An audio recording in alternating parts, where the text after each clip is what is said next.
लीजिए सुनिए सूर्यकांत त्रिपाठी निराला के लिखे उपन्यास प्रभावती का भाग 8 मेरी यानी समीर गोस्वामी की आवाज में। वो और ही युग था। एक ओर गांव में गरीब किसान छप्परों के नीचे, दूसरी ओर दुर्ग में महाराज धन्य धान्य और हीरे मोतियों से भरे प्रासादों में।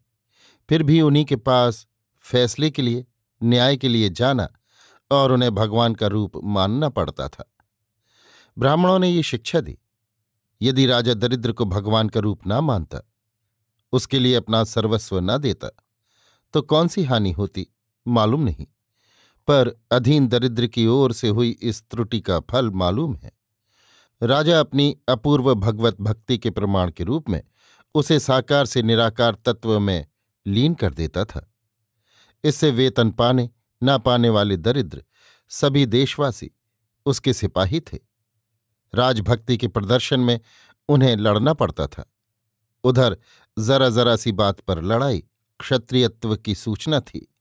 देशवासियों को, यहां तक कि किसानों को भी हल की मूठ छोड़कर भगवत धर्म का पालन करना पड़ता था। गांव में वर्णाश्रम धर्म की धाक थी। राजवंश के क्षत्रियों को छोड़कर और सभी जातियों को, चाहे वृद्ध की बगल से बच्चा आ निकले, यदि ब्राह्मण वंश का हो, चारपाई छोड़कर उठना पड़ता था। गांव में दिन भर ये कसरत जारी रहती थी। राजनीति सब समय एक सी है। राजा या राज्य की ऐश्वर्य सत्ता का भोग करने वाले कभी वृहत अंश साधारण की भलाई के लिए नहीं छोड़ सकते। ये भोग अपनी सर्वकालिका महिमा में एक रूप है। परिवर्तन भोग के उपायों में हुए हैं। यहां व्यक्तिवाद भी है। शक्ति का विकास होने पर दूसरे अशक्तों से मनुष्य भिन्न हो जाता है। ये भिन्नता समाज, शासन और अध्यात्म में सब जगह बड़े बड़े मनुष्यों में प्रत्यक्ष होती है, पर किसी समय ये कुछ दूर तक सह्य होती है, किसी समय संपूर्ण असह्य। उस समय भारत जिस भिन्नता में था, वो साधारण जनों को आत्मा से असह्य थी। जिस तरह वनों के प्राण शून्य में प्यासी पुकार भरते हुए वारी वर्षण कराते हैं, उसी तरह भारत की जनता की मौन करुणा ध्वनि ने दूसरी दूसरी सत्ताओं को शासन के लिए बुलाया। संसार के सभी अधिकार उच्च से उच्च होकर बुराइयों से भरकर चूर्ण विचूर्ण हो गए हैं। क्षात्र शक्ति के लिए ये जरूरी हो रहा था। चिरकाल से क्षत्रियों की युद्ध ज्वाला भारत को दग्ध कर रही थी। कृषि, जनपद तथा जीवन अकारण युद्ध के कारण नष्ट हो रहे थे। साधारण जनों के दृश्य बड़े करुणोत्पादक थे। उन दृश्यों की छाया आज भी है, पर आज पतितों के उन्नत होने की माया महत्व रखती है। इसी तरह एक महत्व के बिना किसी शासन की प्रतिष्ठा नहीं होती। यही दोनों के प्राणों को पुकार के अनुकूल मिला आश्वासन या खाद्य है। समान धर्म वालों का मैत्री संबंध में बंधना स्वाभाविक नियम है। कान्यकुब्जेश्वर के सरदार भी एक एक गोष्ठी में बंधे थे। प्रायः पास पड़ोस के रहने वाले, एक एक दो दो दुर्गों के मालिक आपस में मिले रहते थे। इनकी तकरार भी इन्हीं में होती थी। तब इनमें भी दो दल हो जाते थे या दो दलों में वैमनस्य चलता था। कुछ तटस्थ रहते थे। मारपीट, लड़ाई, दंगे, यहां तक कि युद्ध भी होते थे। न बड़े राजाओं को युद्ध से फुर्सत थी, न इन्हें। ऐसा ही गांव गांव तथा टोले टोले में था। खास तौर से सुनाई भी न होती थी। महाराज अपने लड़े हुए सरदारों की इसलिए न सुनते थे कि उन्हें कर तथा सम्मान दोनों ओर से मिलता रहता था। उनके स्वार्थ में बाधा न लगती थी। फलतः ऐसे झगड़ों का आपस में फैसला होता था, या पुष्ट दर पुष्ट शत्रुता चलती थी, या महाराजा के कान भरकर बदला चुकाने की सोची जाती थी। कोई बड़ी बात हो जाने पर अधिक सरदारों के रुख देखकर महाराज साधारण न्याय करते थे। दलमऊ और लालगढ़ का वैमनस्य ऐसा ही बहुत साधारण था। दलमऊ के सरदार ने कान्यकुब्जेश्वर के यहाँ बलवंत सिंह की पृष्ठपोषकता की थी। लालगढ़ेश के विरुद्ध गवाही दी थी। यमुना और वीर सिंह के मामले में बलवंत सिंह से मैत्री सूत्र सुदृढ़ करने के लिए और अपनी तरफ लालगढ़ के सीमांत के एक दूसरे सरदार को लेकर पक्ष पुष्ट करने के लिए।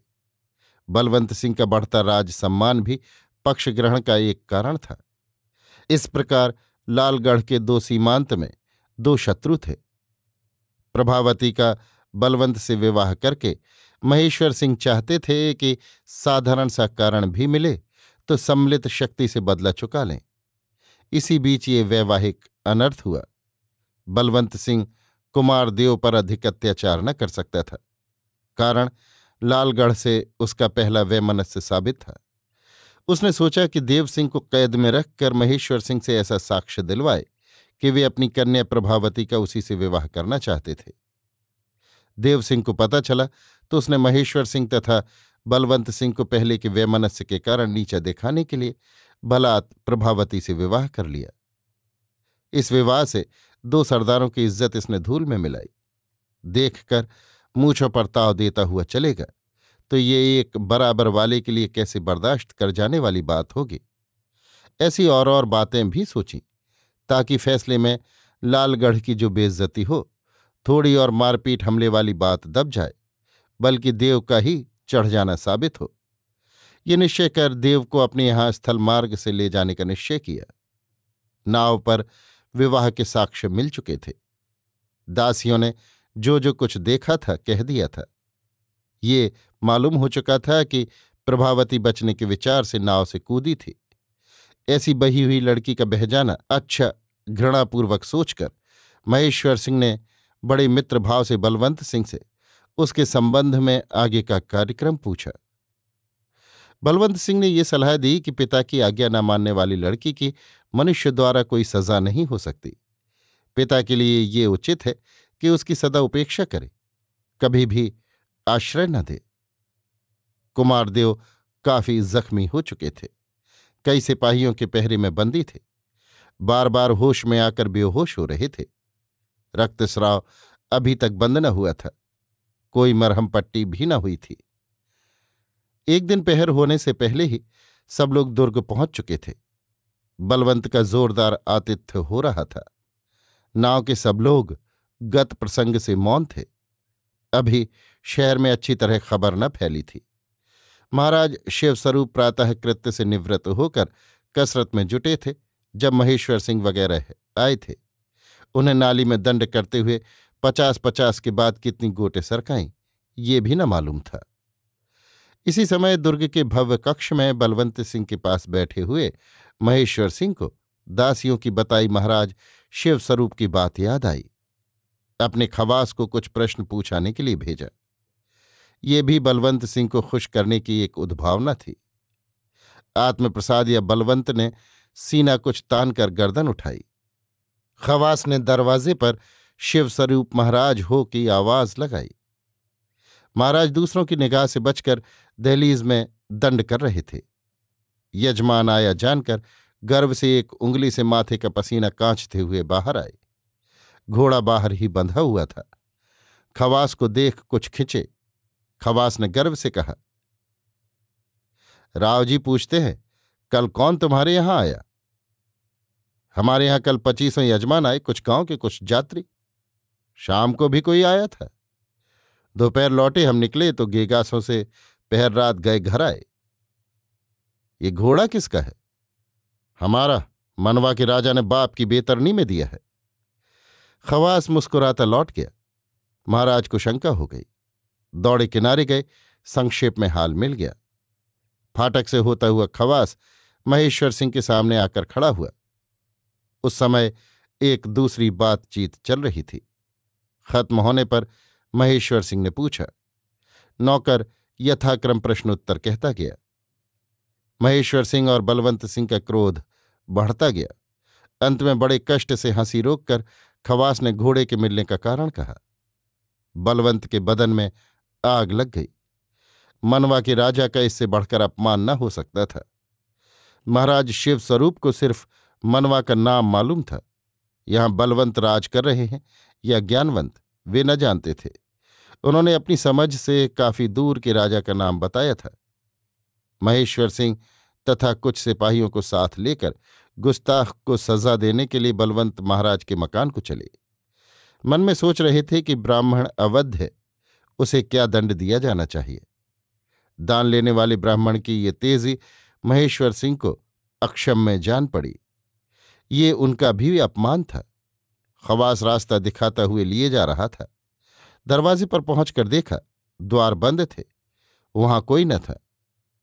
माता को किनारे होकर यजमानों के गांव रहने की सलाह देकर उसी वक्त घोड़ा सजाकर पाई पूंजी समेत महाराज लंबे पड़े थे।